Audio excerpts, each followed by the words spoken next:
I'm Kim McCann and I'm here at COP26 talking to technologists about their new tech. Toddington, why don't you tell us a bit about what you think is the key messages you've heard from COP26 so far? Well, I think the key phrase I've heard is coptimism. I think that it's a pretty bleak situation that we're staring at. We have 10 years, less than 10 years to protect the future of life on this planet. I think people have really come out and stepped up, not perhaps all the way that they need to, but certainly they've made a lot more pledges than we expected.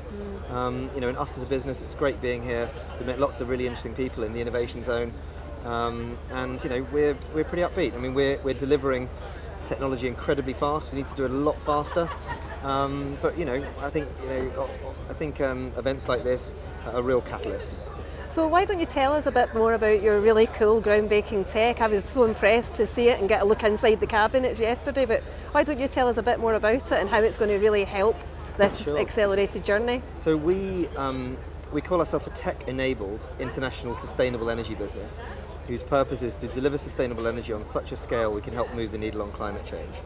Now, that's quite a statement to make, but it's something that we have to collectively do. And we believe we can only accomplish that with technology. So we're using technology to kind of leverage on delivering the progress that's necessary. So we're building something we call a sun-to-wheel ecosystem. So our modern transportation system is based on well-to-wheel. So instead of oil wells, we're building solar farms. Instead of refineries, we're building batteries. Instead of pipelines and tankers, we're building cables, and instead of petrol forecourts, we're building electric forecourts and releasing electric vehicles, and we're kind of putting that whole thing together in a really tech-enabled, efficient way. And I believe actually you've even got solar working as far north as Yorkshire. Yeah, so we built the UK's first completely subsidy-free hybrid solar farm.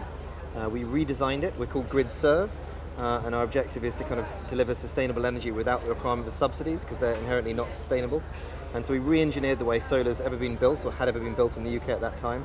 And we built the first ever solar project that didn't require any subsidy because it actually added value to the grid, it served the grid, and we got additional revenue from producing energy at more valuable periods, but also using batteries to balance the grid and store wind at night, for example.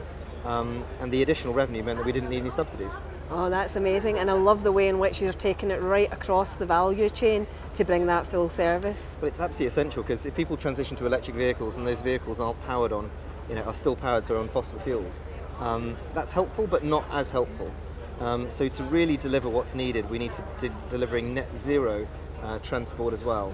And the other great thing about renewable energy is it's now low cost. So actually when you pull the pieces of the jigsaw together and you actually start by producing very low cost solar energy, which is even in the UK now is the lowest cost form of energy, and you put that low cost energy into electric vehicles, then the whole life cycle cost of using an electric car is now quite considerably less than petrol and diesel for many, many vehicles. And I think that's really what's going to help move the needle.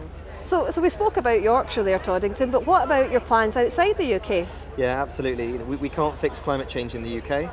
And so we've announced at COP something called the Partner Network, where we're delivering all of the technology that we've built in the UK that's enabled us to create the leading charging network in the UK. And we're offering it to people outside of the UK. So people in other countries who know they need to increase electrification, know they need to want to put the right charging infrastructure in the right locations. They know it needs to be powered by sustainable energy, but don't necessarily know how to do that. Certainly within the timeframes required, or necessarily as well as it can be done. And so what we're kind of doing is offering sun to wheel, that whole platform, as a service for other people.